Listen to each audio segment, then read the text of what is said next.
Ito na guys, yung in-order ko na passport. Ay, siya in-order. Ito na yung deliver ko guys ng passport. Dumating na siya. Yun.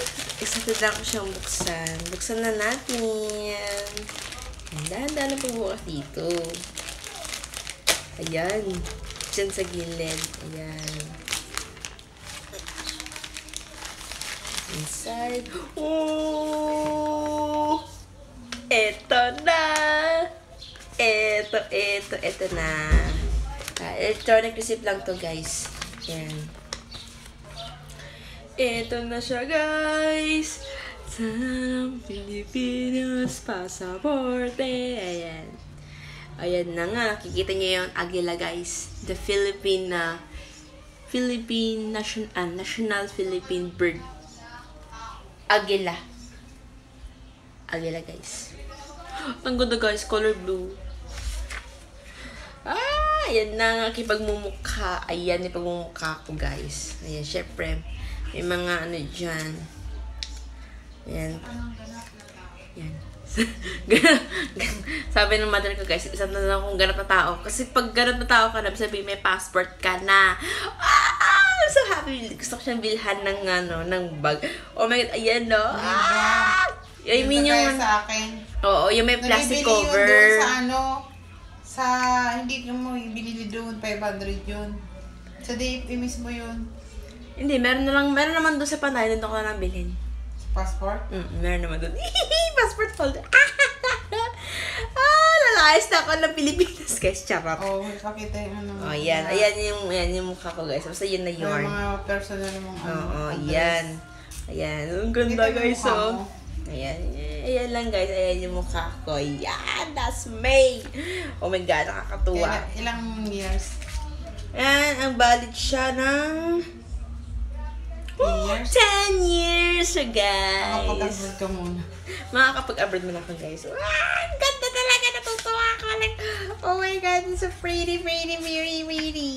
Tutuwa ako, guys. Oh my God. Tagal ko lang talaga gusto magkaroon ng passport, guys. Kasi hindi lang ako nagkakaroon ng chance. Magkano lahat ang push mo? So, ang gastos ko rito, guys, is yung pag-deliver fee is yung 150 siya for deliver. Tapos yung process muna, yung di ba nag-appointment ako guys, nagbayad ako ng 950. 950 nag-appointment ako doon online. 950 tapos meron 50 pesos na convenient fee. So bali 1,000 yun. Tapos binayaran ko sa isang bayad center. Then ito na nag-appointment na ako. Nagpa-deliver ako 150 siya. So overall, muna sa ano, Clark. So yun guys, nag-appointment pa na ako sa online. Then, after nun, nagbayad na ako ng 950. Tapos 50 pesos na convenient fee. Bali, 1,000 yun. Binayaran ko sa bayad center. And then, pumunta ako sa site na napili ko, which is yung sa SM Clark, sa Angeles City, Pampanga. So, doon ako nag-appointment. Then, syempre, bawal ang chaperone sa loob. Pumila ako doon. Then, nag-take din ng pictures. Pinakita ko yung mga requirements. Then, nung ako na yung pipicturan, syempre, tinanggap ko yung ID ko, pinicturan, bawal din ng mga, mga accessories sa mukha, like, jewelries, ganyan, bawal yun. And then, yung sinabi sa akin ng, na, kung gusto ko na ba magpa-deliver, ngayon, tinanong ko magkano siya, sabi sa akin is 150, which is yung offer na lang yung 150 yun. So, ginab ko na yun, para hindi na ako babalik ulit dun sa site na yun. So, yun, dumating siya after 1 week. 1 week siya. Napaaga, guys. Dapat Friday pa deliver nito. Pero dumating siya ng maaga.